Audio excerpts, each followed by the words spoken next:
Sahana vavatu, sahano bhunaktu, sahaviryam karawavahe, tejasvina vadhitamastu, ma vidvishavahe.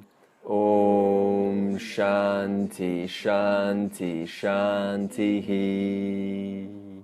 Up to verse 13, we have talked about the problem of samsara, what kind of problems samsara causes for a human being. And Krishna talks about the remedy for samsara from verse 14 to 19. We cannot just talk about a problem unless we also mention a solution. So today's session will be also completing all the way up to verse 19. So this means we will have completed the remedy for samsara. And the problem or the motivation of samsara is caused by three primary human urges. The first one being security. Security you can also convert into a sense of predictability. We all need predictability in life. Imagine you couldn't have predictability upon your partner, that one day they're not going to come back. That will be extremely frustrating. Or we didn't have predictability that food is going to come safely on the plate every day. Or we didn't have predictability that when we get on the road, we have no way of arriving to our destination completely safely. Imagine that. It will be extremely limiting our experience. So security is something in all different forms, of course, that we pursue and genuinely need. The second one is permanence. Permanence means I need something to hold on to. Like what? Something that continues giving me security. That means something that is meaningful or something that represents a sense of joyfulness or fulfillment that I need to hold on to. Nobody wants to let go of that, which makes them happy. So therefore, samsara motivates me to hold on to things which I believe will keep sustaining my joy. In other words, I need to hold on to my raga, dvesha, my likes and dislikes. And the third one is we all need fulfillment in life. This is happiness, or we can translate this into purnatvam. The word purna means fullness. Purnatvam, that means your fullness. I need to be full. Another word for this is ananda. Experience a sense of fullness. That means that nothing is missing. So what does the word fullness mean, or purnatvam? Nothing is missing right now. For example, when you're happy, genuinely happy, no matter how short or long, is in that moment, does it feel like you're missing something? Yeah? So you know what I'm talking about. In that moment of happiness, whatever that object of happiness seems to be, there is a commonality. In that moment, I am not looking for anything else. I'm completely accepting of what I have right now for that short period of time. That is what human beings are trying to extend, so it never reduces in intensity or it gets taken away from me. So this is what samsara motivates us to do, to hold on to something that is permanent, something that has security, and that which I'm holding on to, which is permanent and has security, gives me a sense of fulfillment or ananda or purnatvam. And if it has a threat of escaping my grip, then I'm going to do everything possible to hold on to it, and therefore I continue holding on to what I think will make me happy. Whether it really makes me happy long term or not, it doesn't matter. For now, in samsara, I want to hold on to it. And the problem with human beings is we do not know where to seek these three sources of needs. We look in everywhere other than where it's actually contained. In other words, we do not know the true origin of security, fulfillment, and permanence. Why? Because nobody is born with knowledge. We get born with a family, and nobody gets told, that nobody tells us where I can find true security, true fulfillment, and true permanence. What do people tell us? You can find it where? In the world. And so thus I seek in the world, because I've been told that's where it's found, thus that's where I go. So I'm innocent to my ignorance. I'm innocent to my samsara chasing. I've not been educated. The motivation ends up being in the world of apara prakriti. What is apara prakriti? Matter. Anything that is tangible, anything that is perceptible, anything that I can perceive, anything that I can know through the intellect, anything that I can feel. In other words, apara prakriti is the observable phenomena. What else is apara prakriti in one simple word? Perishable creation. Why did I say the word perishable? Because anything that is created, just by saying the word created, obviously there's a silent presupposition, meaning it can also be destroyed and also can be sustained. And while it's sustained, what happens? The amount of sustenance or the quality also varies. So it is constantly being created, but it's also constantly being destroyed to give way to something, a different flavor of that object or that experience. Why is security perishable? Because it is bound by time. Why is permanence perishable? Why is what? Permanence. Perishable? Yeah, perishable. Remember, this person only knows about apara prakriti. So for them, permanence is relative. It's tempered. It's tempered by what? Time. Time adjusts it according to the weather, according to the mood, according to my perception, according to the relations, according to the relationship with that object, according to my thoughts about that object, everything. So permanence in the world of apara prakriti, that is the world of matter, is actually in itself can be tempered by time and is tempered by time. Why is purnatvam perishable? Why is it limiting in the world of apara prakriti? Because remember, purnatvam means happiness or fullness. What has a beginning, what starts, if I'm happy right now, that means I wasn't happy just a second ago. So this means if it started now, then the inevitability of the situation is it's going to end or modify throughout the experience of my purnatvam. In other words, purnatvam is finite. It is limited. What do I mean by this? If I'm happy because I won the lotto, is that the maximum happiness that I can experience? No. Because if I won $2 million, then I'll probably be a little bit more happier. And someone else said it starts, so therefore it's going to end. How long is a millionaire happy for? Maybe 1 hour? I don't know how long. You know, like, and then they realize the tax, they're going to probably take 30%. So what's an example of permanence in apara prakriti? There is no permanence. That's why I couldn't understand why you're saying it's No, because the person thinks it's permanent. You understand? So I'm born told that all there is this world. But this world, it's not permanent because there's even laya, disillusion. But as a normal samsari, I look, like for example, relationship permanent, right? This love is going to last forever. It's a common thing. So it is permanent, but it's relatively permanent according to the subjective idea of what is permanent. If my idea is that this house that I have, or that you have, is permanent, then it is permanent to me. But it's not permanent on the absolute sense, because a meteor can fall and destroy it. I wonder if that's ever happened to anyone. All right, so the true origin, now we spoke about apara prakriti. Now what is the true origin of these three? The absolute true origin, where you cannot go wrong. Has to be other than apara prakriti. In other words, para prakriti. So therefore the origin, the source is para prakriti. What is para? Consciousness principle. That which is cannot be objectified. Therefore, because I cannot objectify it, I cannot put limitation onto it. Because as soon as I say bottle, instantly I have to look at this and go, whoa, it's round, but it's not square. So it's limited just by being round. But you cannot limit your awareness or your consciousness. Therefore, para prakriti is the true origin of these three. Also, Chandogya Upanishad says a very nice statement. Na aupe sukham asti. Na, you know, not.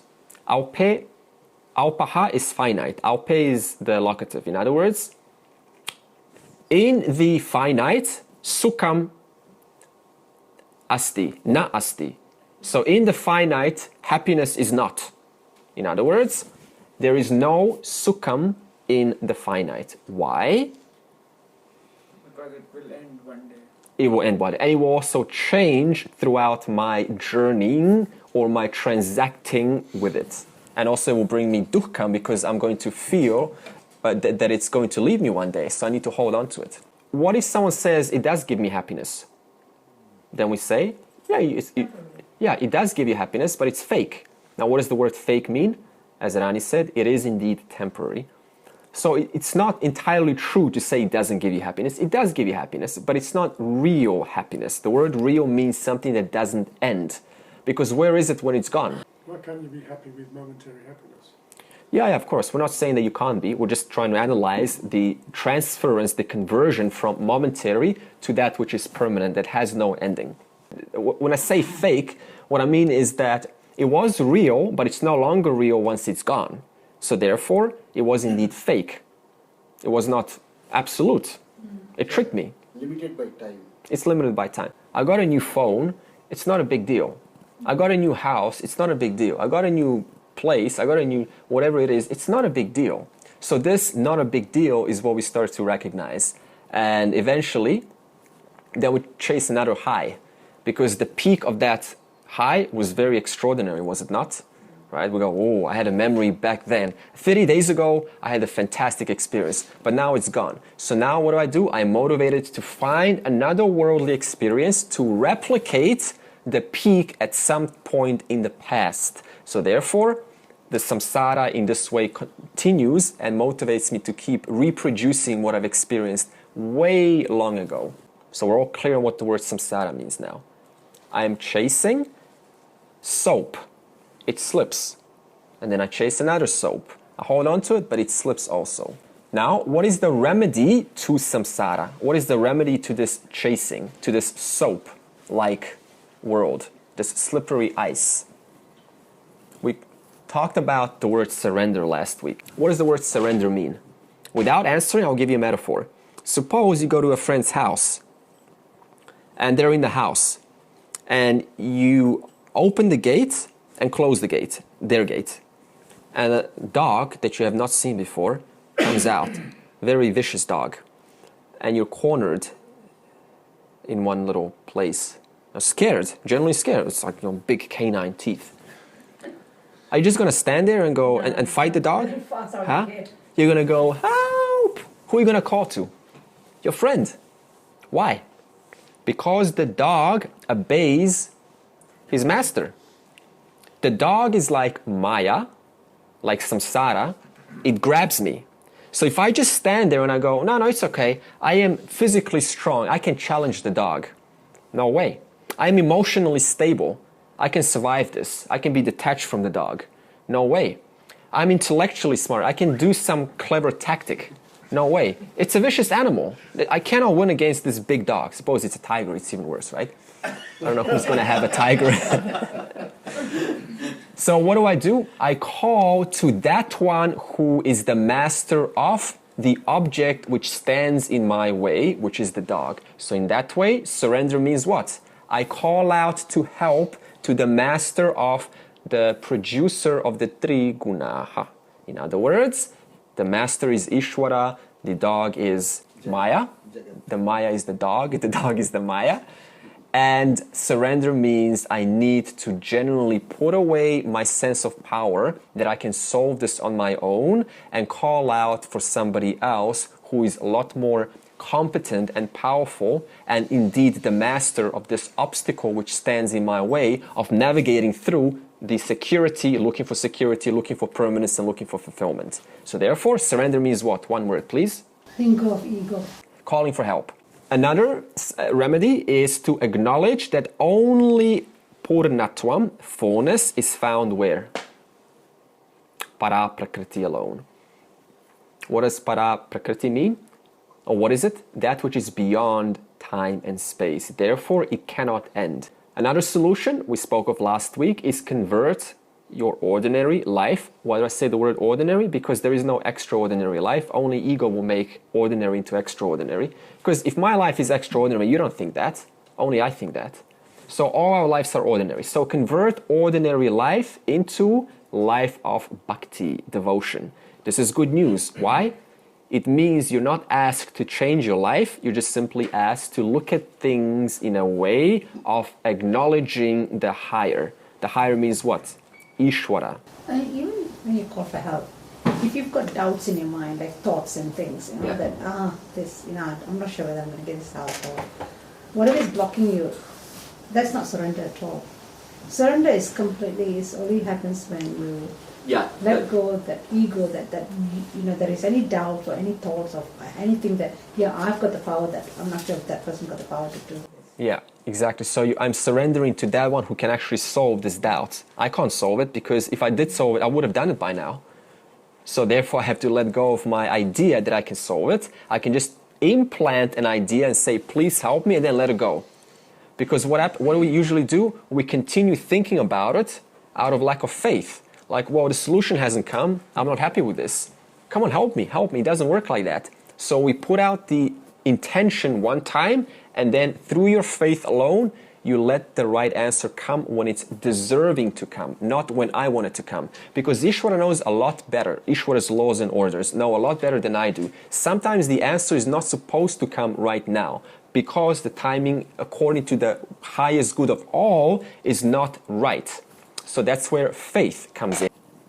And Krishna also divided the bhakta means devotee, into 4 types.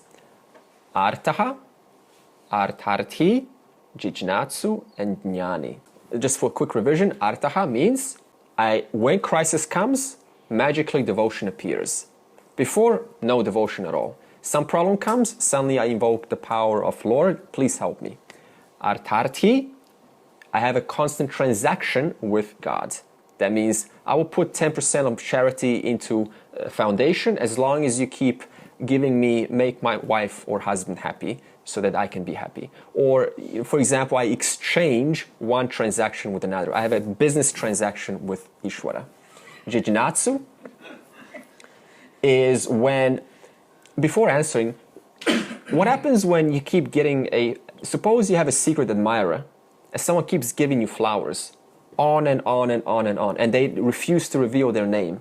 What's going to happen eventually? You're going to get like who is this person? You understand? Who is the giver? What does Bhagavan mean? The giver.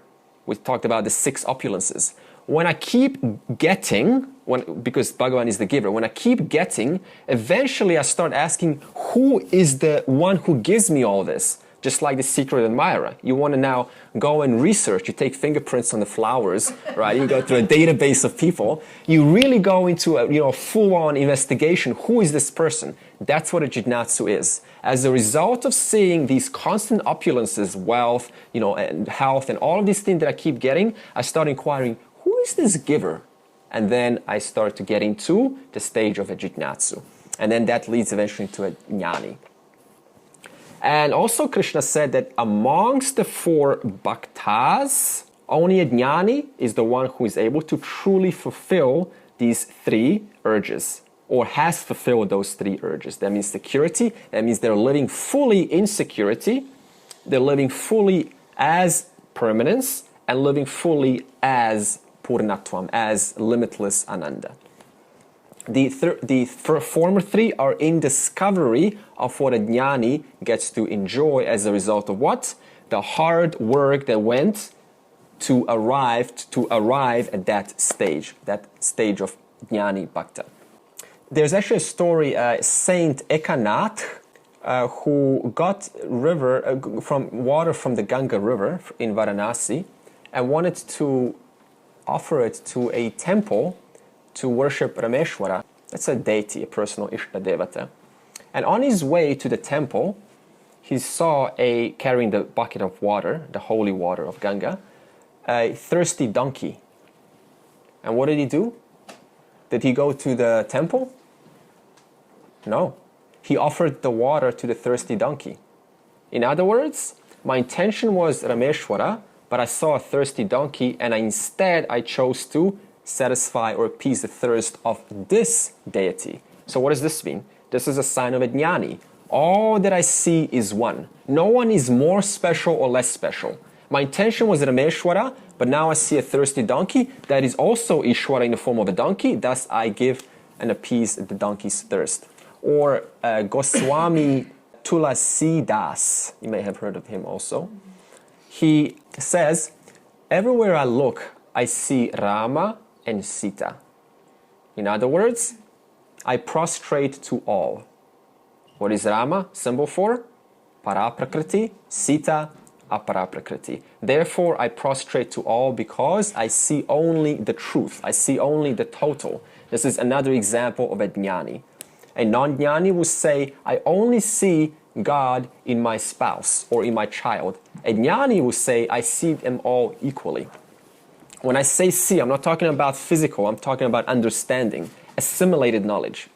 So that was a revision from last week. Revision done, verse 17 starts now. Tesham jnani nitya yuktaha eka bhaktir vishishyate priyo hi jnani no tyartham aham sacha mama priyaha. So we've spoken about the 4 levels of bhakti, and the mind will now start to ask which bhakta is the greatest, because that's what the nature of the mind is. And Krishna is going to answer that in this verse. He says, Tesham jnani vishishyate. Amongst the 4 bhaktas, or the 4 levels of bhakti, the jnani bhakta, or devotee, excels.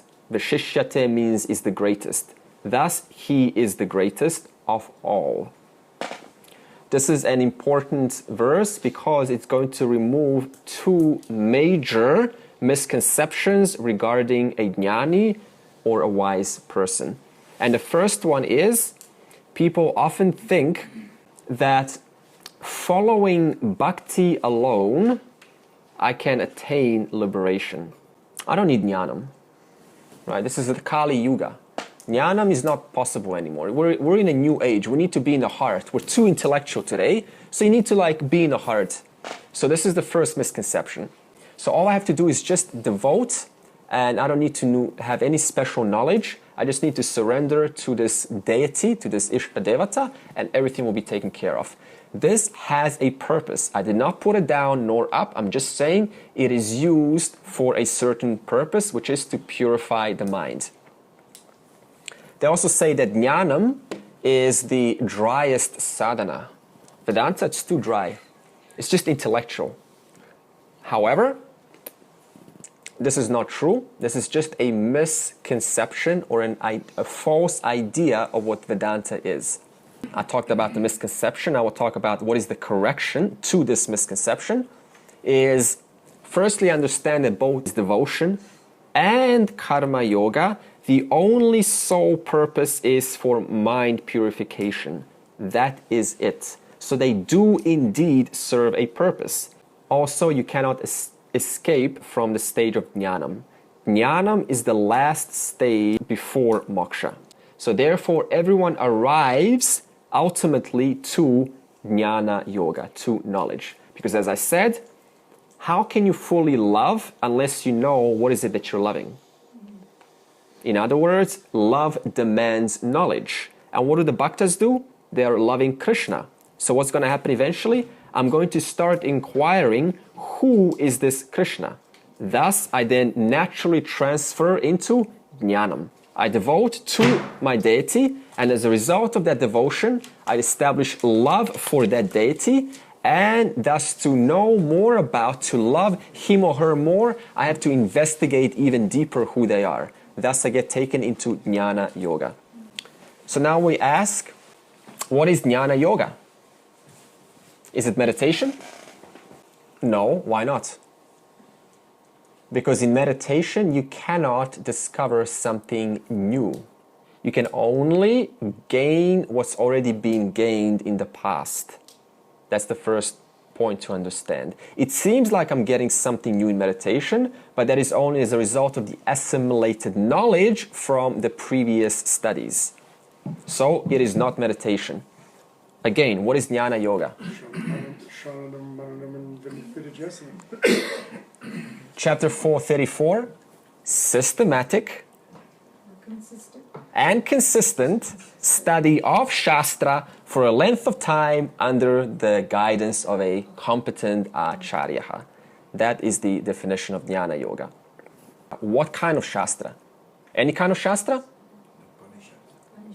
Okay, it is Upanishads, but what kind of Shastra? What does it have? It has both para and apara prakriti. If I just look at the apara prakriti, that is fine, but it's still incomplete. Therefore, it has to have saguna swarupam and nirguna swarupam. Para prakriti and apara prakriti. The knowledge of form, the panchakosha, the traya sharira, all of that, plus that which is the most indweller, Atman Brahman. Therefore, then it becomes a true Shastra.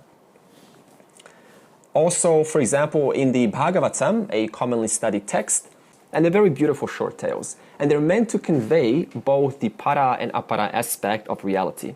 So what happens is, as soon as I come to this para aspect, I just go, no, I can skip this, I don't need this. In other words, what happens is, just like in school, what do we say? What does the teacher say in school?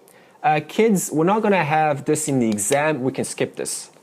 In the same way, what happens with the Bhagavatam or similar text, I don't need this Brahman stuff. You know, I like the deliciousness, I like the juicy stuff. So I'm just going to focus on that. That does not work like that. For total knowledge, I need to look at both aspects in order for knowledge to be all-embracing, all-encompassing.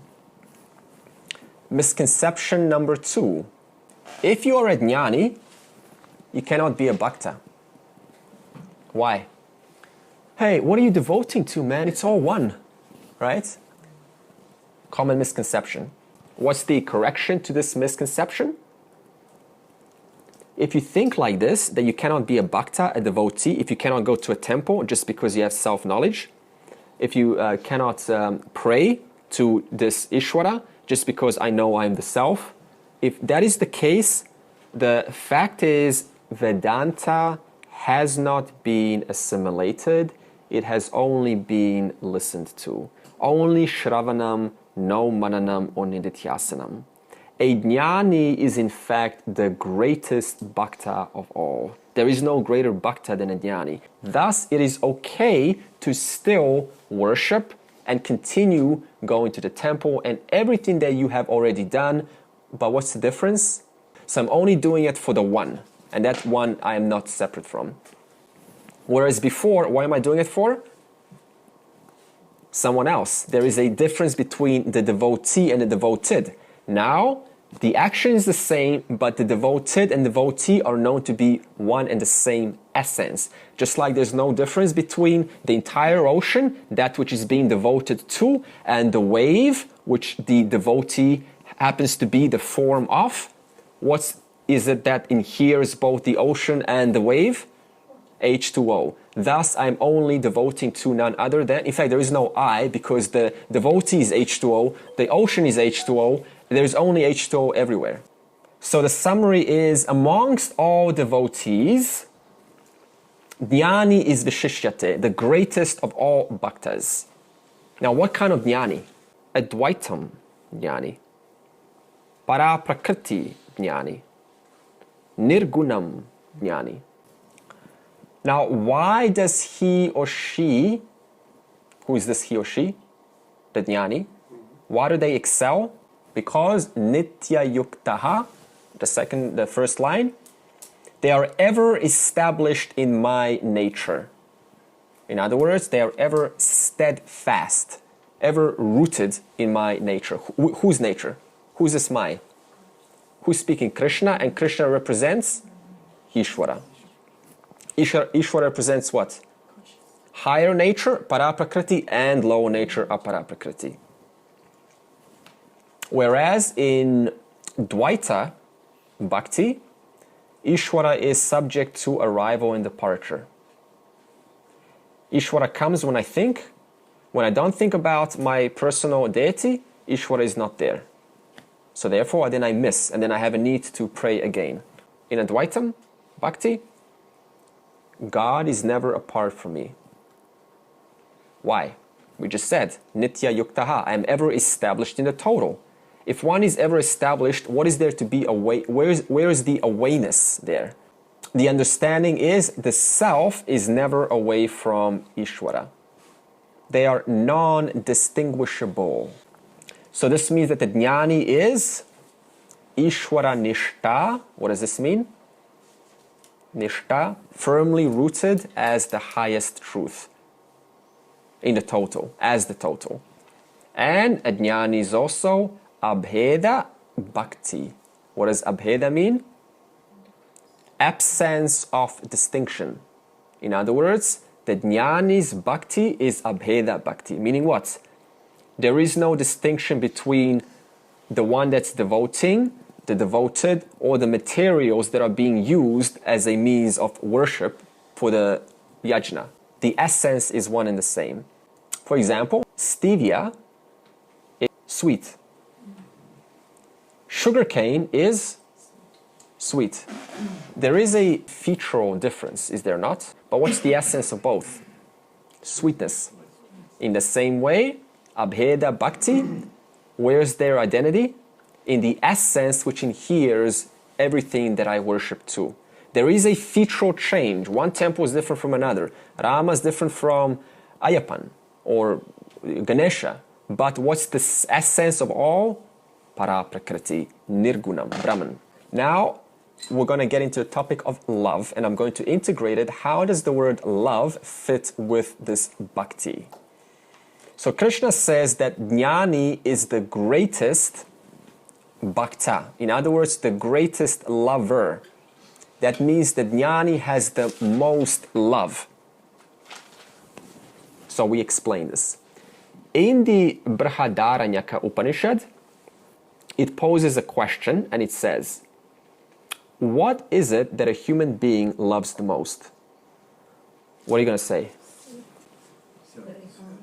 Huh? Oh, my child. I love my mom. I love my dad. Common answers, right? So what does the Upanishad say? What does it conclude? No, you don't love any of that.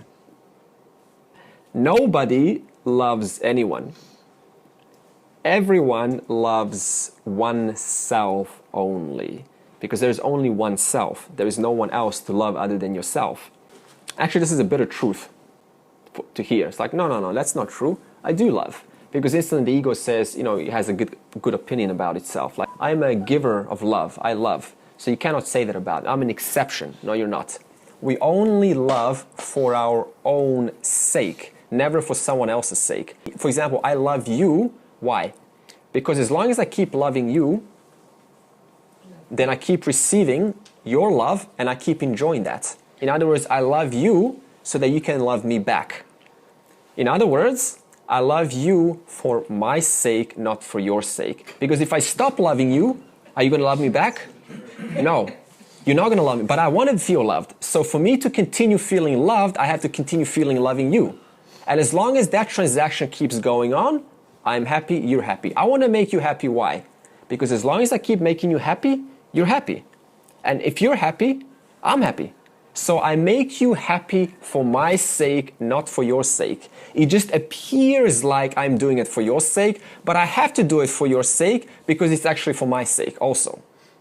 In other words, I only ever love myself. All motivations that I do as an act of loving, as an act of giving, I only do it. Why? Because it makes me feel good. I get to reap the benefits by keeping you happy.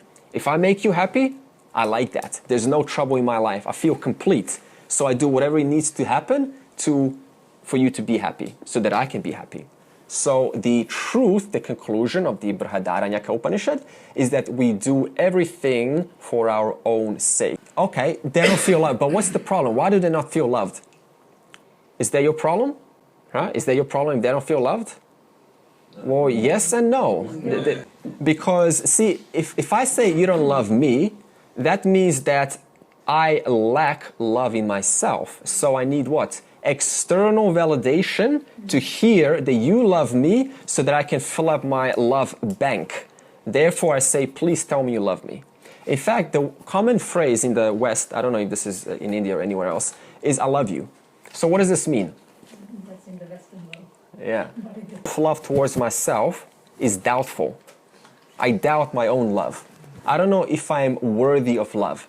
So then I need you to keep reassuring me that you love me. Why? Because as long as you reassure me, I will continue feeling worthy of being loved. So then I pester you. Please say you love me. You never say you love me. No, I want you to hear more. Now, I don't think you mean that. You don't sound like you love me. Even if you do sound like it, the other person says, you know, you don't sound like it. Why? Because they're still not convinced. Their love bank is still not full. Therefore, I need to say, I love you, I love you, I love you, in a different way, in a different tone, in a different volume, in a different pitch, until I convince them they are worthy of love. Or another reason, I fear you may leave me. Common thing in a relationship. Is he going to leave me? Is she going to leave me? Why? Because if you do leave me, then I'll no longer feel loved. In other words, I need your presence in my life for me to continue feeling loved. I need you to be here, present, so that I can keep gaining reassurance that I am indeed worthy of love. In other words, I want you to stay in a relationship for my sake, because I love myself most. And what happens if you stop loving me? I'll find someone else to love me.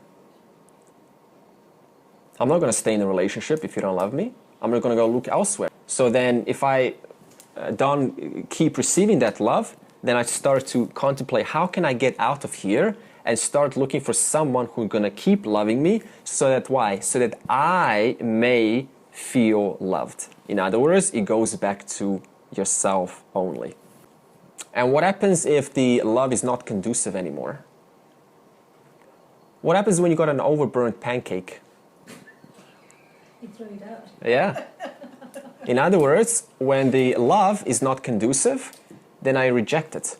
If the love is conducive, I keep it. As long as the love from the other object or person is conducive, then I put it on my pancake plate for consumption, for usage. As long as that pancake becomes burnt through time, then I slowly start to reject it because it is not making me feel loved. Also in the Bhaja Govindam, verse 5, Shankara says that as long as I am a productive earning member in the society, then I get extra respect. As soon as I retire and the body ages to a point where it can no longer provide, then that respect starts to reduce. This is the very reason why in the old age, the common feeling is rejection because of the lack of respect. I used to be respected, but now nobody even asks me if I'm alive or dead anymore. You know, I'm just like a person who needs to take care of myself. In other words, as soon as I stop being useful to you, then nobody even looks at me. This is the bitter truth of life. And the sooner we accept it, the more free one is. Because this aspect of fear that someone may leave me, this is where the bondage of samsara comes. The quicker I accept that there is only love for myself here alone, hey, what's the problem? There should be actually no problem. That's freedom in itself. Questions so far? Andre, you do realise you just trashed the institution of marriage quite completely. Yeah, we're not. That's a No, good actually, it makes me feel safe in the marriage. Actually, Yeah, I know it can. Yeah, indeed. Because I really don't need to go on about showing love in it all the time. Yeah. Because see, we need to be open and honest about this. As long as I don't mention the elephant in the room, then it's going to be this kind of a fake conversation. You need to love me, I need to love you. Now, what if a non-Jnani says or disagrees with this and says, I don't agree with anything you just said? What do we answer? Yes, that is true. However, the love that is being spoken of is conditional. So now you're going to ask, what is the condition? The answer is, the object of love should be favorable to me. That is the condition. What happens the moment it becomes unfavorable? I think of what? Getting out. Does anyone have something in their life that is completely unfavorable? Unless you have to, like unfavorable boss. If you could get rid of him, you probably would. But, that's a different story. So what do we always do in our life? We keep everything that is favorable and discard what is unfavorable. For whose sake? For my sake. So this means that as long as the person continues being helpful, functional in a society, or useful, that person continues to be loved, whether it is in the society or even in a close relationship. And the object's existence, what does that do? It makes me feel secure. So this means as long as the object means what? Thing or person. As long as it exists in whose presence? In my presence, it continues to give me conducive security, fulfillment, and permanence. Therefore, I will continue to keep it. For whose sake? For my sake. As long as that object starts to change and it can no longer give me those qualities of security, purnatvam, and permanence, then what do? I start contemplating of coming out and looking for something that can. For whose sake? For my sake. Can you love somebody you don't like then? First you have to understand what it's like in love, isn't it? Huh? I suppose you have to understand what it's like and what is love before you can answer that question. Yeah, because that's subjective now. Right? That's based on some quality that I don't like about them. It's probably qualities, is it? A quality, yeah. Like in this raga dvesha. But like one specific quality we usually superimpose on the entire person and we say, I don't like you. But that's not true. You don't like a certain quality about that. A certain action or qualities, yeah? It's usually one specific behavior or one specific quality that I don't like. It's not the whole person. You never dislike the entire person. Did you ever notice that? Yes. Probably not, because we don't actually inquire. We just say I don't like him or her. But what are we actually saying? I don't like a certain action, behavior, or quality about them. And then we mistakenly superimpose that entire dislike onto the whole person. That is unfair. So we need to start isolating what is it specifically that I don't like. This is also part of self-inquiry. How is it that Jnani's love is the greatest, the most loving, unconditional? Because we have now established, as long as the person does not know about para-prakriti, no matter how much they love, it is only conditional. What's the condition? It should be conducive to my own survival, to my own success, to my own security, permanence, or happiness. So how is it Jnani's love unconditional or full? There's no expectations. Okay. He just surrenders himself. Okay, that's part of it, sure. That's the psychology behind it. We'll just analyze it in terms of the words that we used so far. The self-love, what we just established, we all want to love ourselves only. That self-love is identical to Ishvara love. Now, why is this the case for a Jnani? Because they're never away from Ishvara. So therefore, the self-love that I have for myself, speaking as a Jnani, is not different than the love of the total, Ishvara. Whereas if I don't have the total picture, the total understanding, then no matter how much I love myself, what am I actually loving? Raga dvesha, my likes and dislikes. I'm loving particularities, apara prakriti, the world. But if I understand that the para prakriti, the one common mala, the thread which pervades and connects everything, then if I love myself, then what am I also loving? The total. Why? Because one mala, remember that mala, that string, that thread, connects everything. Therefore, if I love this bottle, because I know that the connecting principle, consciousness, pervades everything, if I love this, it is no different than loving you as a person, or loving a son, or loving an animal. But if I remove that commonality, then my love is only conditional, because now it becomes about this being conducive to my survival. But if I introduce knowledge that there is one common thread pervading the whole existence, which is existence itself, then whatever I love, I am loving instantaneously the total. So the Jnani only ever loves Ishvara. Why? Because Ishvara is not apart from, separate from, other than the self. So if I love myself, I'm loving what? Ishvara. And what is Ishvara? Parayana Paraprakriti. In other words, loving myself, I'm loving Ishvara. Loving Ishvara, I'm loving myself. Whereas for a non-Jnani, there is also love, we agree, but when they love themselves, what are they loving? Either their chitta, their buddhi, their manas, their memory, their emotions, their body, their panchakosha, but owning to the lack of knowledge of what? Paraprakriti, I'm not loving fully. I'm only loving a certain aspect of creation called mithya. Now, Krishna says, Eka bhaktir vishishyate. Such a jnani has undivided attention. That's why he or she is superior. What does undivided attention mean? It is non-partitioned. Non-partitioned means it is not individuated. So the attention is not for that only or that only. It is undivided. What does this mean? The vision is one. Non-partitioned means it is non-divided. It is non-segmented. It is non-categorized. Why? As you said, paraprakriti, unchanging, the common principle which underlies the whole creation. Thus, it is superior because if I focus on the self, what am I focusing on? The total. So therefore, the self pervades the total. So if I focus on myself, then I'm automatically also focusing on the entire whole. Sarvam Brahmaha.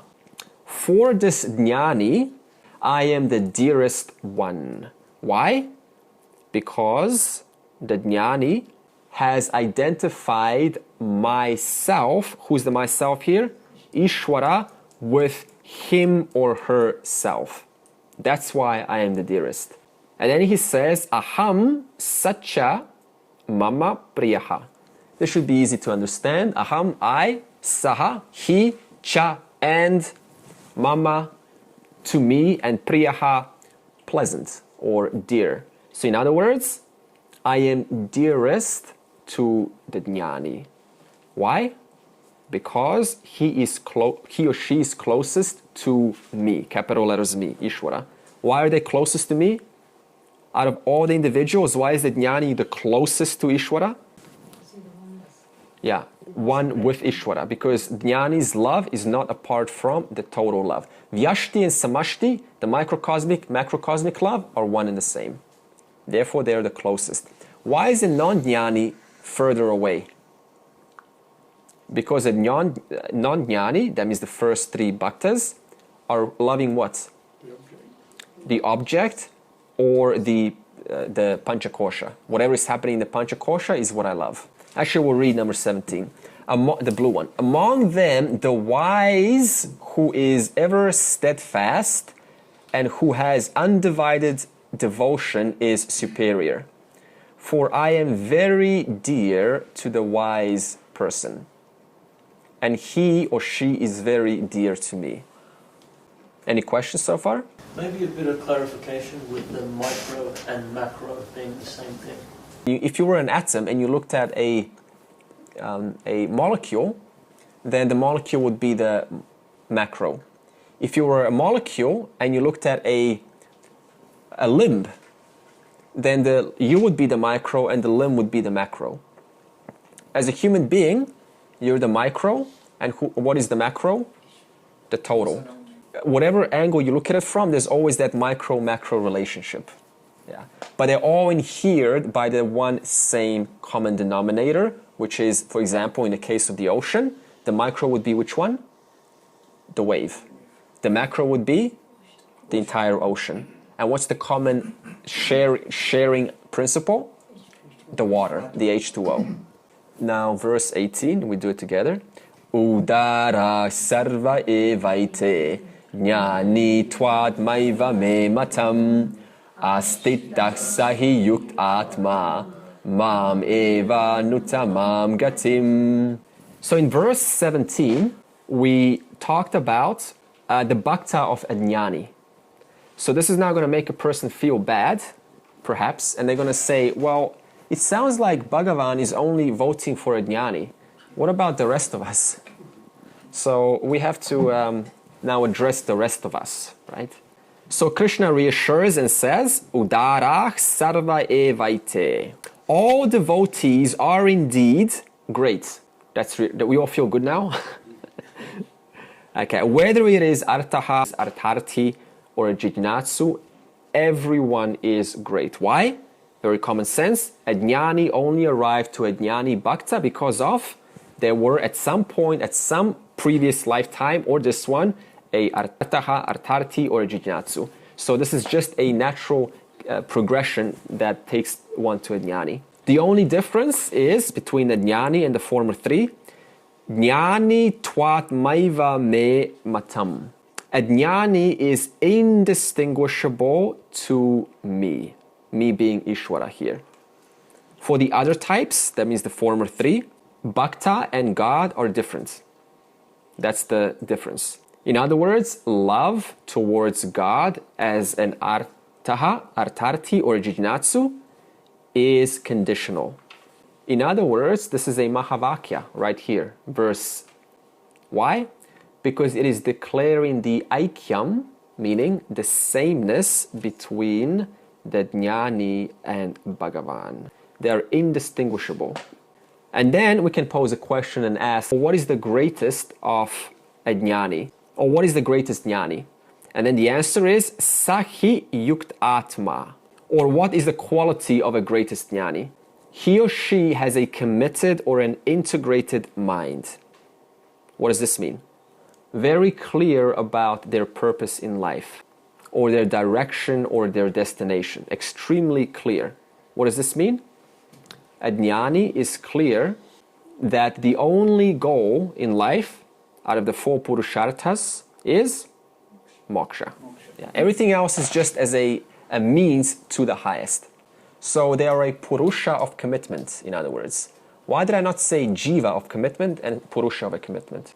What's the Jiva? The body. Yeah.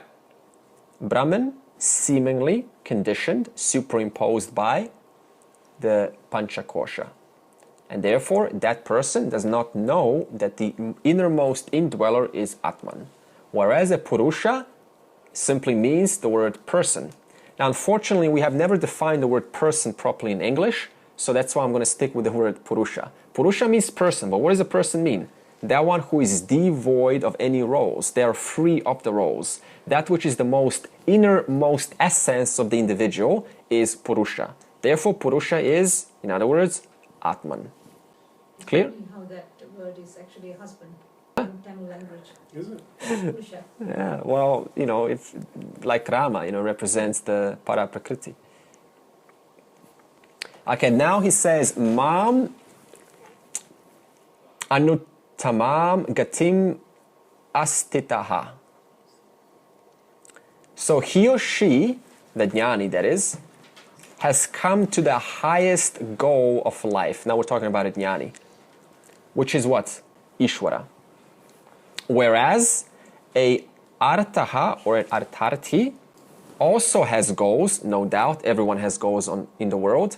However, they are inferior. When I say the word inferior, I'm not putting down. I'm just saying in comparison to, they are lower. They are not so important, even though they are important in a relative sense. For example, in the Bhagavatam, there's a story of a couple who wanted a child. They were not interested in anything else. So they went to a rishi and they asked for a blessing. Please give me a healthy child who will have lots of punyam. So the rishi, being very kind, and he granted such a boon, a gift to the couple, and they had a child. Very soon, the child died. So in other words, we can pause the story right here and say, whatever is given at some point in time, whatever is born, the reality is it can also end. If I fail to address that reality, I'm in trouble, because then I'm ignoring the total. You see, the whole, you cannot just say the whole consists of love, flowers, roses everywhere.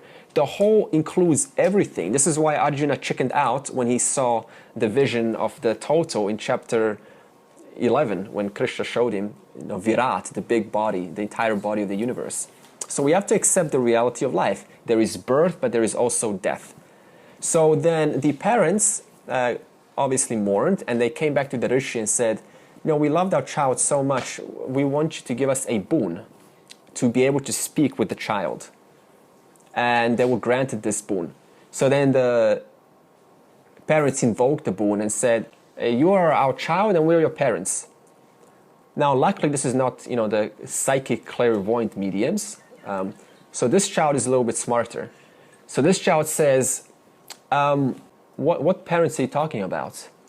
So we can again pause the story and explain. Why did a child say this?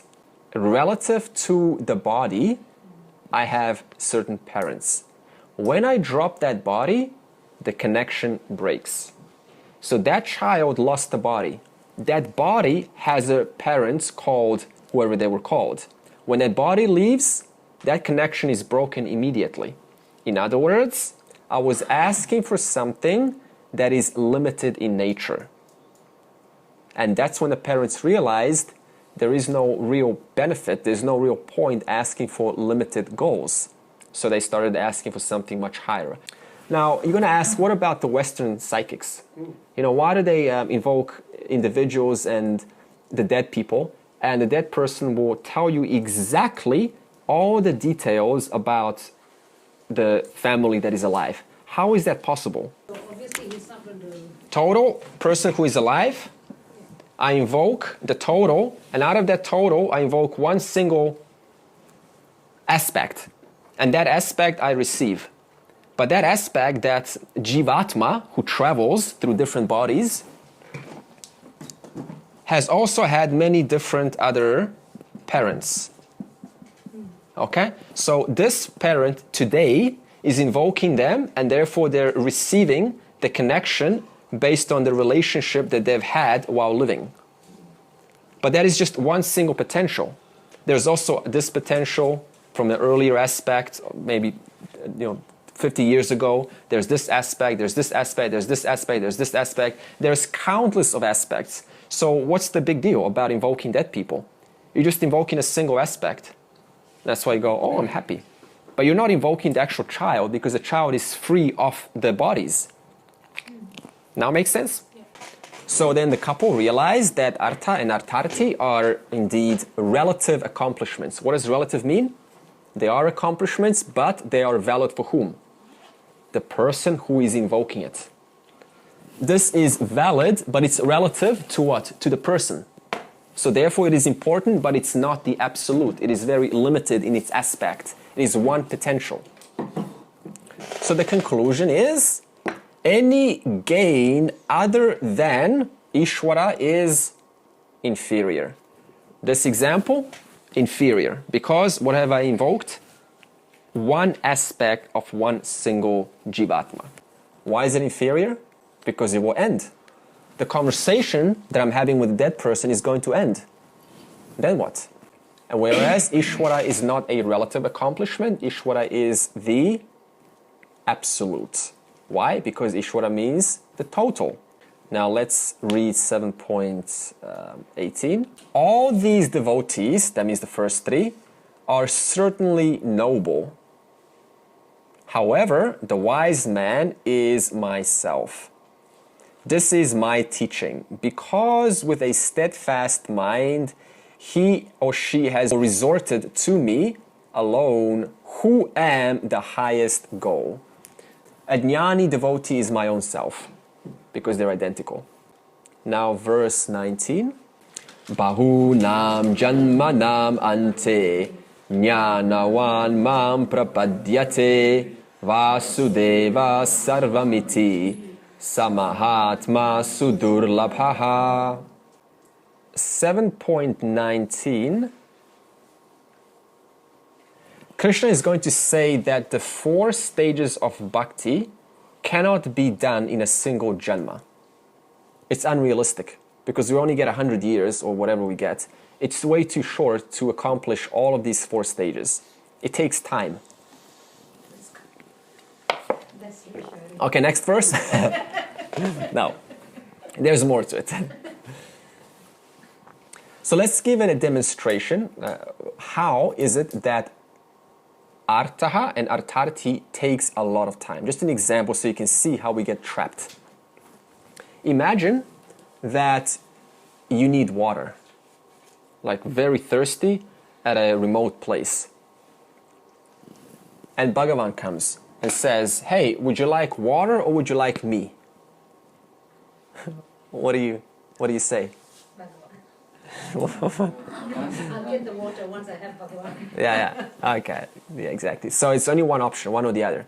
So in other words, our response is, Bhagavan, you're always here. You're always available. For that reason, I can have you later. Okay. Because you're always available, I'll put you aside, but right now, I need water. So therefore, give me water now, and I will have you later. Now, question. When is life not seemingly important? When are life circumstances not seemingly important or urgent? Just like that water. Never. All day long, we are asking for water. I need things now. Is that the experience you have? Of course, it depends where you are, but I'm just generalizing. In other words, all day long, our prarabdha karma forces us to attend to circumstances, and each one of them seem extremely important, extremely urgent and significant. Therefore, all day, for my entire life, I end up saying, Bhagavan, you are permanent, I'm going to put you aside, give me money. You're permanent, give me good relationship. You're permanent, give me good health. You're permanent, give me a pay raise. You're permanent, give me a bigger whatever it is. All day long, for the entire life, we say this. So what does this mean?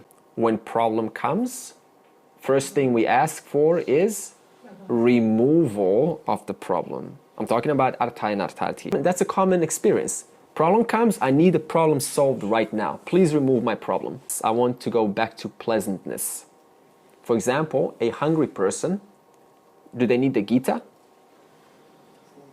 No. What do they need? But how long is they going to be satiated or satisfied by that? For maybe 3 hours, depends on their body size. And then what are they going to ask? Are they going to ask for Gita next time or another round of food? Another round of food. Right? And then tomorrow, what happens? The weather changes, it gets cold. Now, I not only need food, I need some clothes. On and on and on. After having asked for water, for food, for clothing, for shelter, for survival, on and on and on, what happens with our minds? We get habituated to what? Using bhakti for worldly accomplishments. Tell me this, do you ever ask for something once and then that's it? How about this? When you get invited to someone's house, is that the only time you will ever go? No. You know what's coming. Next time they invite me, I'm going to go. In other words, the first time I have gotten something or have been privileged to something, that was not the end of it. That was only the beginning, implying a next time round. The accomplishments of worldly are now becoming my priority in life to attend to, out of habit, because I get used to using God for worldly accomplishments. And we call this Sac-karma. Bhakti means selfish desire. Sac-karma bhakti does not incur papam if it is performed with dharma. Because remember, even a Jnani at some stage also went through Sac-karma bhakti. Even moksha is a Sac-karma bhakti, in a way. It is selfish, but it is selfish for the sake of the highest purpose in life, which is moksha itself. So therefore, Sac-karma is not papam, nor punyam. It depends on how I use it. And then what happens after having gained Sac-karma bhakti over and over again? What happens then? Sac-karma bhakti becomes boring. It's the same old, same old. I've seen it all. I've done it before. I know what it's about. I know where this is going to go. It's the same old stuff. And what happens then? First gear, jijnatsu. We start to question worldly desires and slowly start to then ask, is there something more to this? Something that has more substance, more lasting. And then what happens is, for example, at 93, this is, a common age for a person to realize this, after going through, a lot of parties and basically worldly entanglements, artha-artharati. Then at 93, they finally go, I'm bored. I've seen it all. And then they die the next day. But is that the end of it? No. What happens in next life? Another body, what is the body based on? The totality of the papa and the punyam from the previous life. That's the kind of body they get, and that's the kind of family they also get. So then the next life, magically, they are less interested in artaha, artharti, in using Lord, that's called manda bhakti, for problem removal or problem solving. And what are they more interested in? Somehow, by some unexplainable reason, they're interested in spirituality. In other words, this is now second gear jijnatsu. It's carried. Huh? It is carried. It just carried forward, yeah. So they didn't waste their time. Yes, they did say at 93, I'm sick of this, I'm tired of all this, but that was only giving way to start a new life fresh and go straight into jijnatsu stage to discover the secret admirer, who is this Bhagavan. An objection will now come up, perhaps, and it will be like this. How many lifetimes do I have to go through this? More. Right? How many more lifetimes? This is like ridiculous now. Because are you saying that I've got like 20, 30 more lifetimes? Is this correct thinking? No, why not? You've already started. There was no... See, you can't think like that because that means what? That you haven't started in this life, you've started in countless lives before. So this kind of pessimistic thinking is simply invalid logic. Because the fact is that, for example, the fact that you're listening implies what? There was tons of punyam to carry the person towards jnana yoga to be able to listen. And then Krishna says, Bahunam janmanam ante. That's the first word. End of many janmas, births, that is, of many births, one will begin to value, finally, freedom. What does freedom mean? Moksha. More than selfish desires. In other words, more than manda bhakti. What is manda bhakti? Artaha, artharti. In other words, using Lord for crisis management removal and using Lord for either gaining something or removing a problem. So I end that and I start, he says, valuing freedom, valuing moksha. That's called jijnatsu. And as a result of this, what happens? The quality of mumukshu is gradually cultivated. What is mumukshu? Desire for freedom. Huh? Desire for freedom. Yeah. Or willingness to let go. Let go of what? What doesn't make me happy. Whatever is an obstacle to freedom. That's what I'm willing to let go. And how is that done? Shravanam, Mananam, Nididhyasanam. And what does these three do? It holinizes, it sanctifies the individual. It purifies them. It sublimates the jijnatsu. What does sublimate mean? Transforms them into the last bhakta, which is the highest, being the Jnani bhakta. And then this Jnani bhakta, continues Krishna, mam prapadyate. As a result of this sublimation, this sanctification, he or she attains me. He or she becomes one with me. He or she as though merges with me. Why did I say as though merges? Because it's not already merging, you're already there. You're already merged. It feels like I'm merging, right? But I'm just removing ignorance. So as though I was never away from what I was seeking.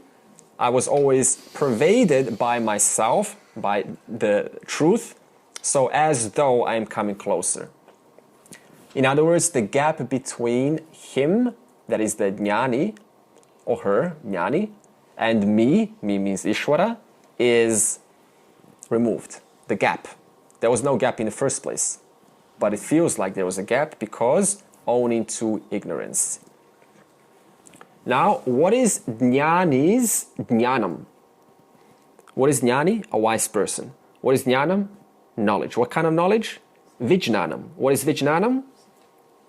Assimilated knowledge. Final knowledge. So what is Jnani's Jnanam?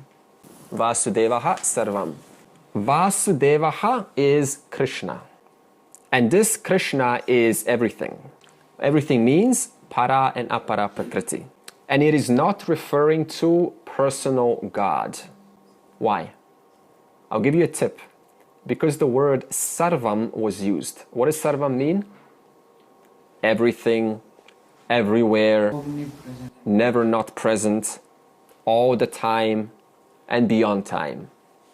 So, for example, if you stop thinking about Krishna, then is Krishna going to be still present in the mind? No. So what happens then? Then that kind of God is disqualified from the word sarvam. If Krishna is a Ishta Devata, a personal deity, and how tall is Krishna? Does anyone know? Suppose he's 190. Is he 170 if he's 190? No. If he's 190, is he 2 meters? No. So that means the featural limitations are also there. In other words, it cannot then be sarvam. It's once again disqualified from the word sarvam because sarvam means all the time, never not present, in all potentials at the same time right now. So therefore, Vasudevaha is not referring to personal God. Why? The word sarvam gives it away. It is referring to the infinite Brahman. Why? Because of the word sarvam. And if you want to know what the word Vasudevaha means, Vasuhu refers to Sat. Sat means existence in which the person or an object enjoys their existence. Just like this bottle enjoys its existence in what? In the space. In the same manner, Sat, existence in which the person or an object enjoys its existence. And the word Devaha, deity, referring to Chit, aware full Purusha. In other words, who is the Purusha? One who is devoid of roles, also referring to Ishvara. Why did I say aware full? What comes after Sat Chit? Ananda. Ananda, limitless. In other words, it is not only aware, but it is aware full. It is fully aware. So therefore, Vasudevaha is referring to Sat Chit Ananda, the total, which describes what? Brahman. And then he says, Samahatma. In other words, such a Jnani alone is a Mahatma. What is a Mahatma? In this context, the greatest seeker, the biggest devotee, the noblest soul. What does the word soul refer to? Am I referring to New Age word soul? In this context, soul simply means an individual, a human being, the noblest human being. And then finally, Sudur Labhaha. Such a noble soul, human being, is extremely rare. Why rare? Because in 7.3, Krishna has said, many do not want moksha. Why not? How do we start this session? The interest of samsara, permanency, security, purnatvam, looking where? In apara prakriti. Therefore, that's all that retains or remains in my life. For that reason, I don't even look at moksha, the last purushartha, the last stage in life. I look at dharma, artha, kama. And even those who are interested in moksha, many do not succeed. Why? Because a lot of sacrifices have to get made. A lot of investment, a lot of time, a lot of sadhana gets to be exercised regularly, consistently, non-stop, with 100% commitment. And not many are willing to go through that. Why? because the mind is not purified enough to be able to put all its time in moksha alone. We can conclude, who's Arjuna? We are Arjunas, the listeners. Strive to attain Jnana Bhakti or Bhakta in this life, if you can. It is absolutely possible. It's not here, I'm just concluding on the basis of the verse. Attempt to do your best to attain the last Bhakta in this life. Let's read and then we'll take a break. So 7.19, the blue one please. At the end of many births, one comes to me as a wise man, as a Jnani. That Vasudeva is everything. You now know what Vasudeva refers to. Such a noble soul is indeed very rare. And a one-line summary, okay, without reading it. Suppose you get a promotion in your corporation and you get awarded. Is that award as a result of a one-time act? No. It's a result of what? Yeah, a lot of sacrifices, a lot of hard work that you performed in that corporation, a lot of you went an extra mile. You know this word, extra mile? The extra step, over-delivering. You put your heart and soul in this company. You worked harder than other people and other employees are willing to do so.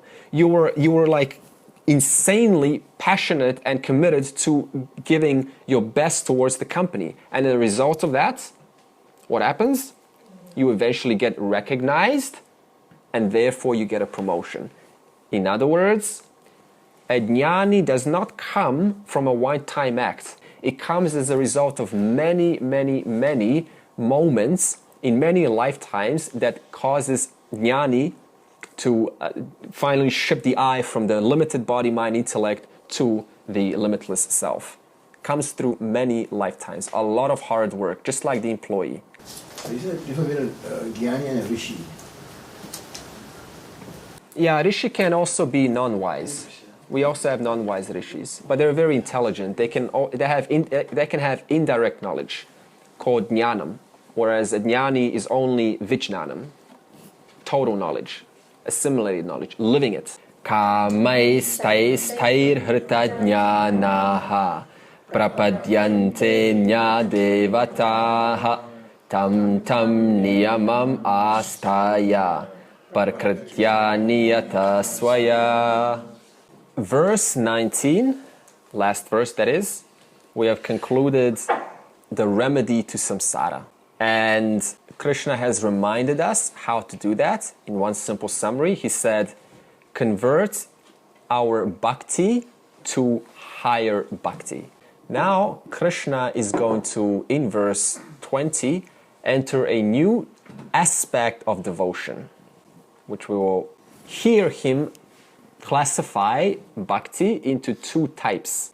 The first type of bhakti is called Sac-karma bhakti. This will be covered in verse 20 to 26, and we will cover the minus points of Sac-karma bhakti.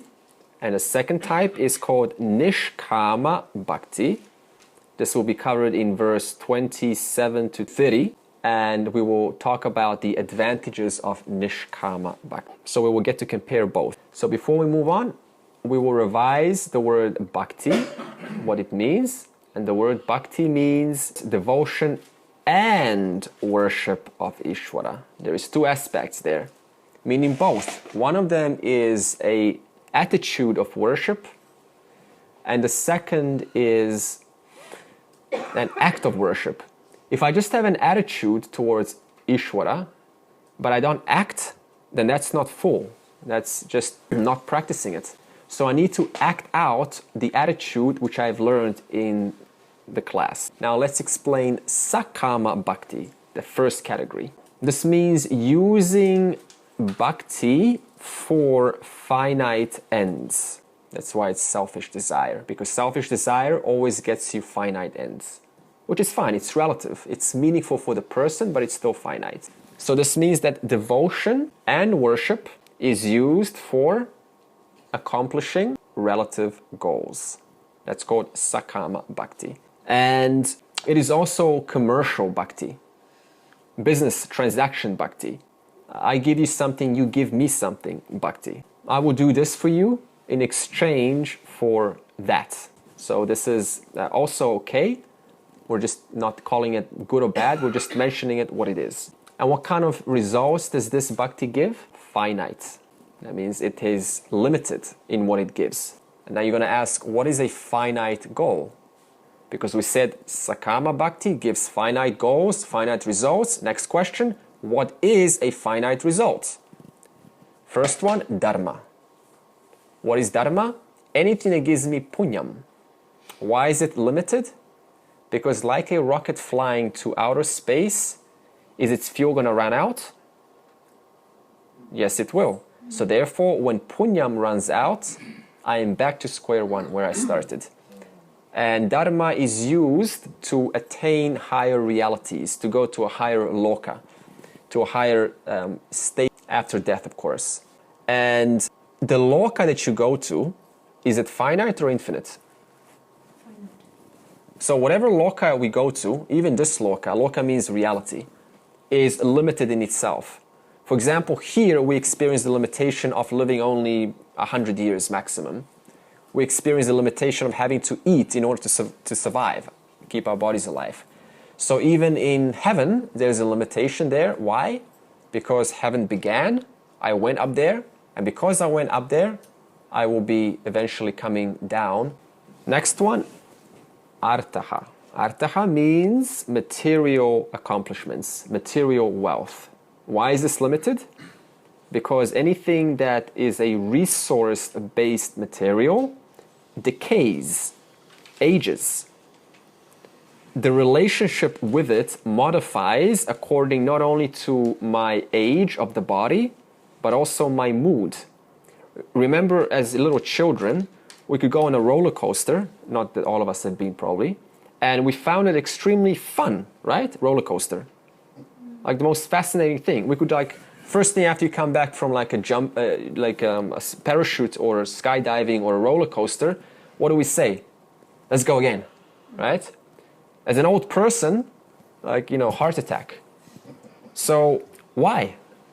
Because the age of the body has changed. Therefore, my relationship with the kama or artha or whatever it is has also modified based on the condition of how much the body can take, or even money. If I have so much money, then it's subject to inflation, therefore loss also. Kama, sensual pleasure.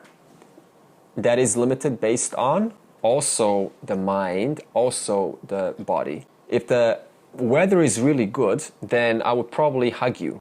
If the weather is murky and dull, then based on that one single variable, just one variable, it will be enough to affect me not to hug you.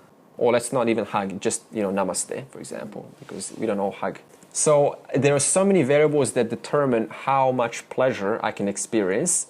And of course, if the body ages also, then good luck experiencing the pleasure in things like chocolate. Do older people still like chocolate? Yeah. Because I know that... 93? Yeah, 93.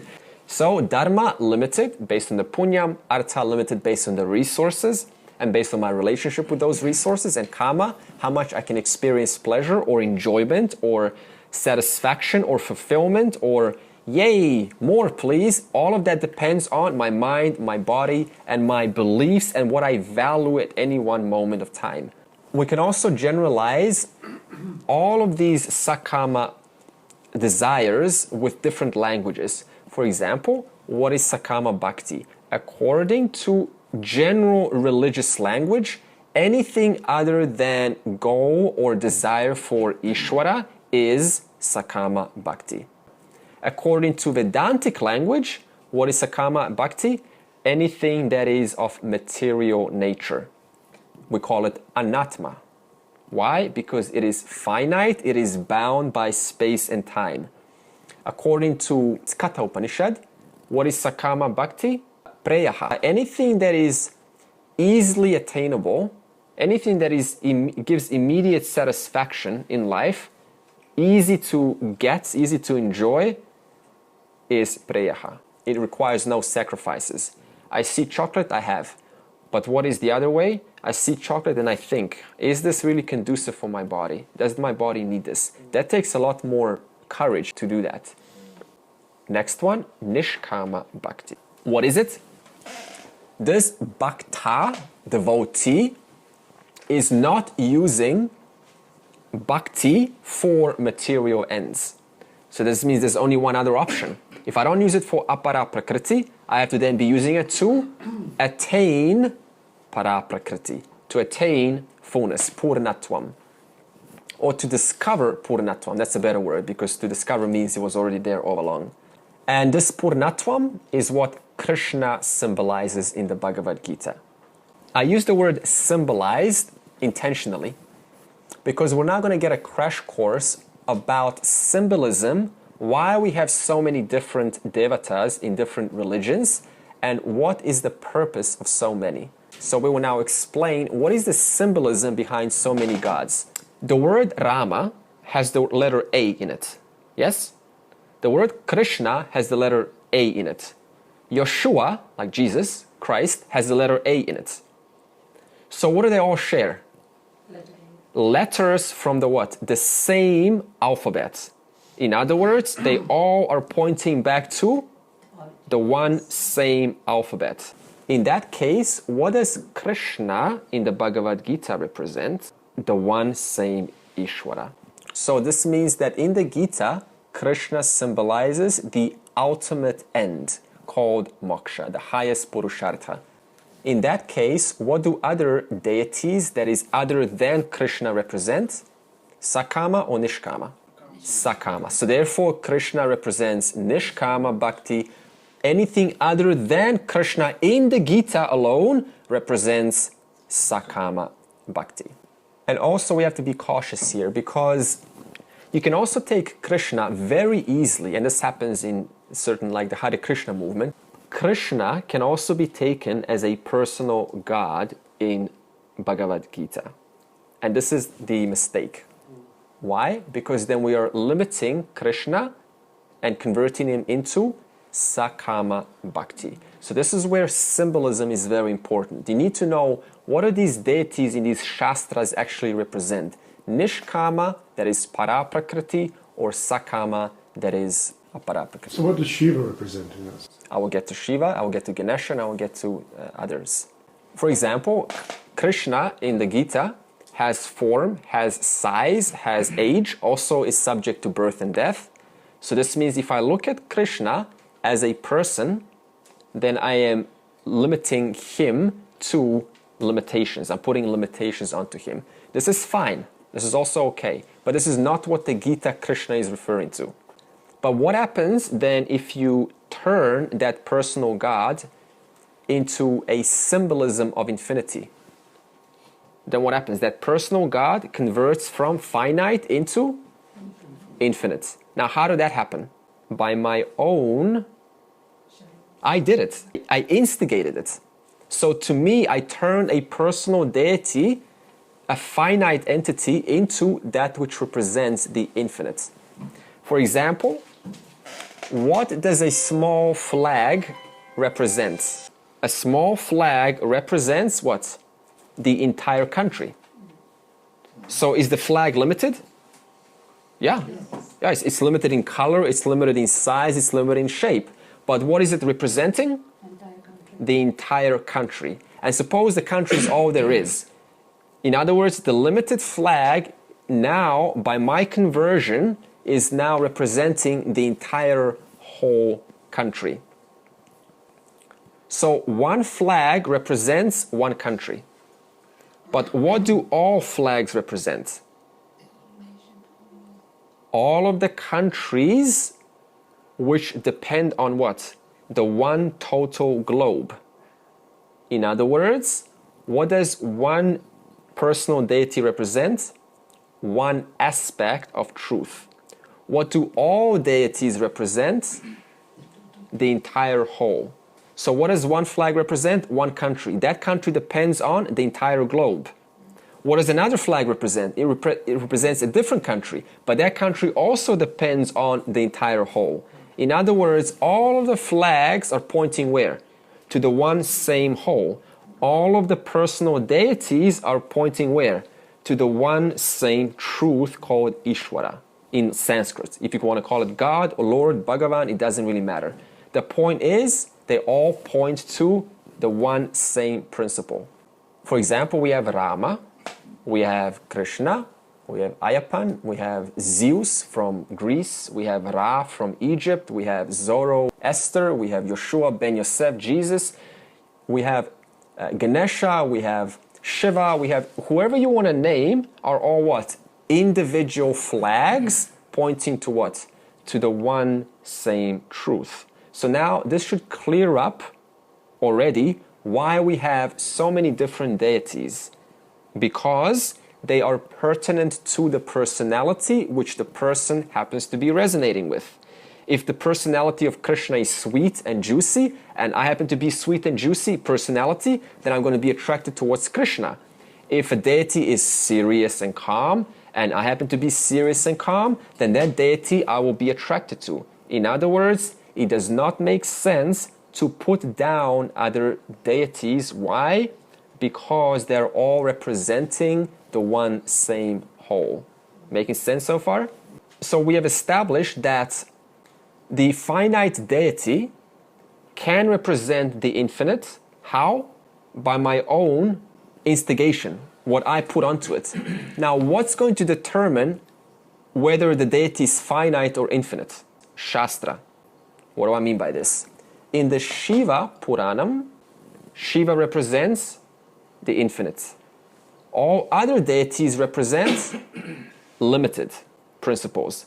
In the Bhagavatam, Vishnu represents the unlimited, the total. All the others represent the limited. In the Devi Bhagavatam, Devi represents the unlimited, while Lord Krishna, Brahma, and Vishnu are all at her feet. In other words, depending on the type of scripture that one happens to be studying is going to change whether that entity is finite or other than finite. So in the Gita, which deity is infinite? Krishna. And all others other than Krishna are limited in nature. So this means whichever deity is superior depends on what scripture you're studying. If you're studying the Bible, who's going to be number one? Christ. If you're studying the Gita, number one, Krishna, and so on. Suppose your Ishta Devata is Ganesha. That's going to represent what? Infinity.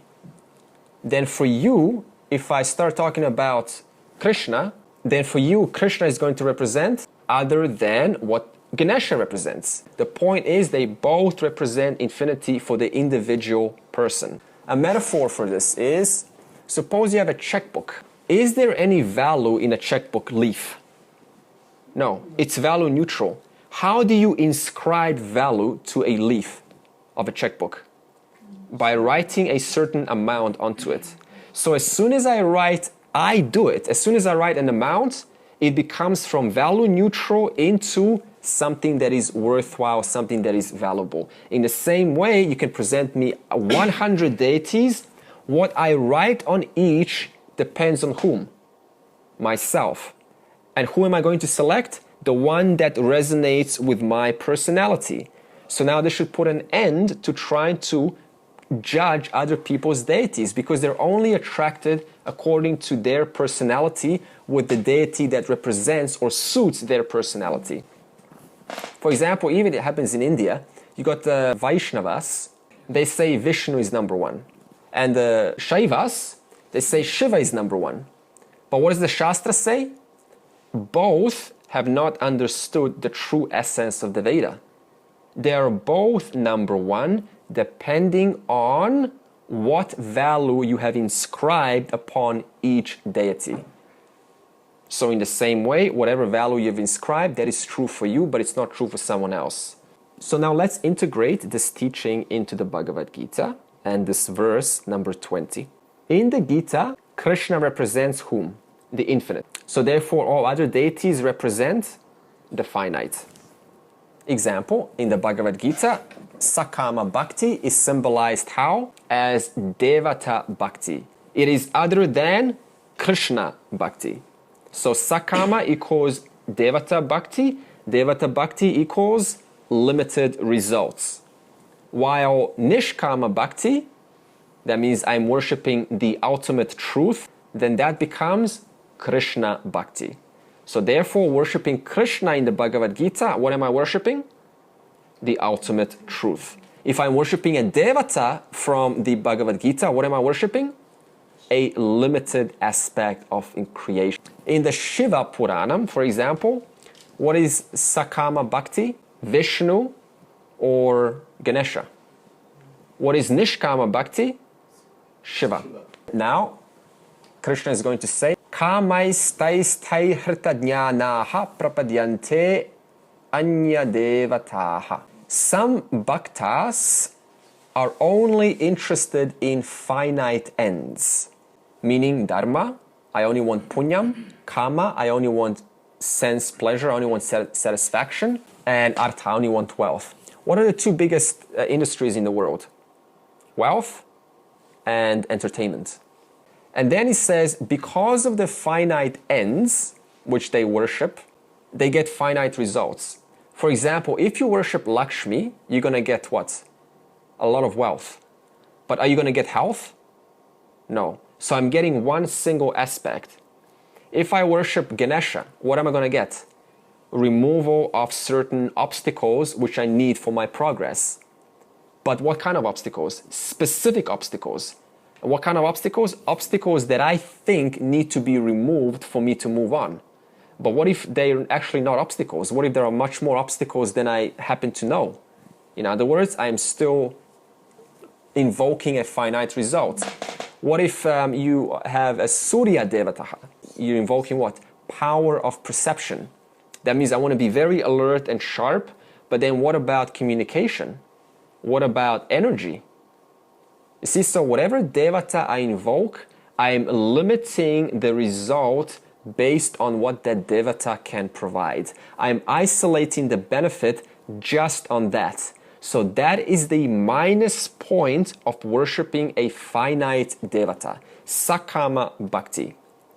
Whereas if I worship unlimited Devata, in this case Krishna, the Bhagavad Gita, not only am I worshipping what? Removal of obstacles, I'm also asking for health, I'm also asking for the truth, I'm also asking for those things which may not be available to me right now. I'm asking for everything. So you're starting to see the limitation of Devata worship, finite results. Now, okay, let's ask, why is Sac-karma Bhakti prevalent? Why is it so prevalent in this world? What is Sac-karma Bhakti? Artaha, artarti. Answer, prapadyante anya devataha. Because of their intense desire. And what is the consequence of this intense desire, this raga, dvesha, like and dislike? Hrita jnanaha. The discriminative power is blunted or reduced. It's obstructed. What is discriminative power? What is real and what is unreal? Viveka. Viveka tattvam. So in other words, it removes the common sense viveka, which says, everything that I get is subject to ending. And it is not going to thus provide me permanent fulfillment because it has an expiration date. The shelf life will have an ending. That kind of viveka is prevented or reduced in this statement. Hrita jnanaha. In other words, such people are short-sighted. In other words, they have absence of far-sightedness. I cannot see further than the immediate consequence, than the immediate pleasure that I will get right now. I cannot think further. And what's the other disadvantage of following Sac-karma Bhakti? You have to know a lot of rules, a lot of rituals, a lot of steps to perform a certain result. Because every Devata requires a certain process to be appeased. You have to do a certain mantra, a certain time of the day, a certain temple, a certain way that you go clockwise, anti-clockwise. You know, do I get, how many limes do I get? 1, 2, 3. If you marry, you know, you go to a specific temple.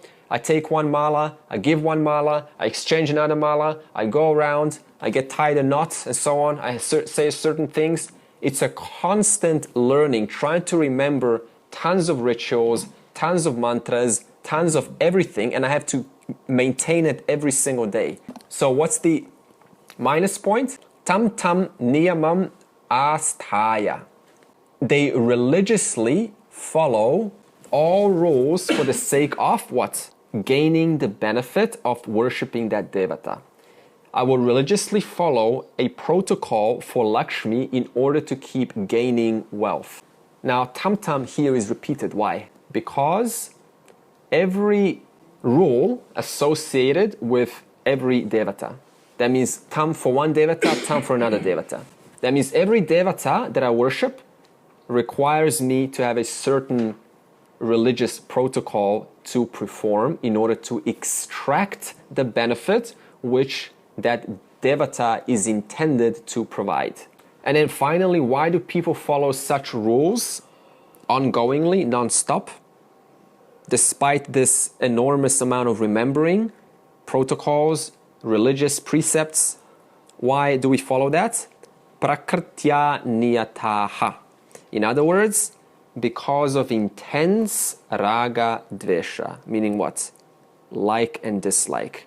I am bound by my likes and dislikes. They force me, they motivate me to keep performing the protocol, to keep extracting and gaining what is seemingly important for me.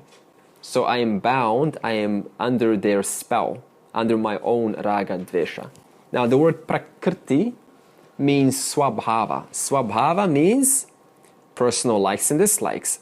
Personal likes and dislikes means raga dvesha.